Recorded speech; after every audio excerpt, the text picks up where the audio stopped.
राजा Raghuvanshi murder case की गूंज अभी थमी भी नहीं थी कि अब महाराष्ट्र के सांगली से सामने आया है एक और रूह कपा देने वाला हत्याकांड।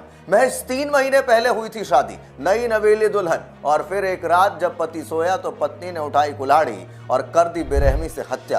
राजा रघुवंशी मर्डर केस से देश में हड़कंप है। नई नवेली दुल्हन बनी सोनम रघुवंशी ने हनीमून पर ही अपने पति राज को मरवा दिया। उसने प्रेमी के सामने अपना जुर्म कबूल कर लिया है। अब राजा रघुवंशी हत्याकांड की तरह एक और मर्डर केस सामने आया है। मेघालय हनीमून हत्याकांड के बाद अब महाराष्ट्र में सोनम जैसी पत्नी का खौफनाक चेहरा दिखा। जी हां, महाराष्ट्र के सांगली में मामूली विवाद पर पत्नी ने अपने पति की कुल्हाड़ी से हमला कर हत्या कर दी। दोनों की शादी 3 महीने पहले ही हुई थी। इंदौर की सोनम के बाद अब सांगली की राधिका लोखंडे हत्यारिन बन गई है।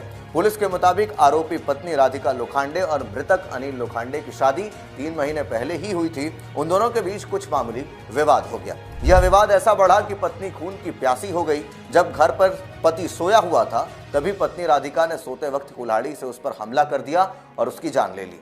फिलहाल आरोपी पत्नी राधिका को पुलिस ने अरेस्ट कर लिया है। उससे पूछताछ लगातार जारी है।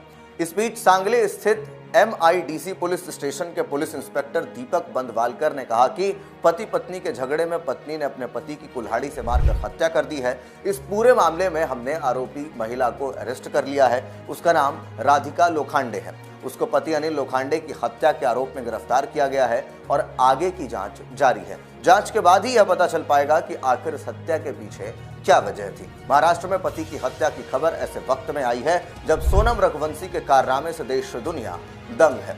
सोनम रघुवंशी ने अपने प्रेमी राज कुशवाहा की खातिर पति राजा रघुवंशी को मौत के घाट उतार दिया। सोनम पति राजा को जबरन हनीमून पर मेघालय ले गई। वहां उसने सुपारी किलर्स को बुलवाया और पति की हत्या करवा दी। इसके बाद सोनम गायब हो गई। सोनम ने खुद के अगवा किए जाने की साजिश भी रची ताकि किसी को शक न हो। उसने 23 मई को ही पति की हत्या करवा दी थी। राजा रघुवंशी का शव 2 जून को मिला था। इसके बाद सोनम इंदौर भी गई थी। मेघालय मर्डर मिस्ट्री से पर्दा तब हटा जब 9 जून को गाजीपुर में सोनम गिरफ्तार हुई।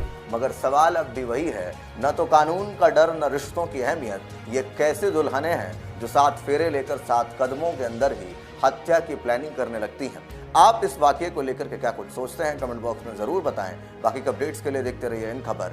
धन्यवाद।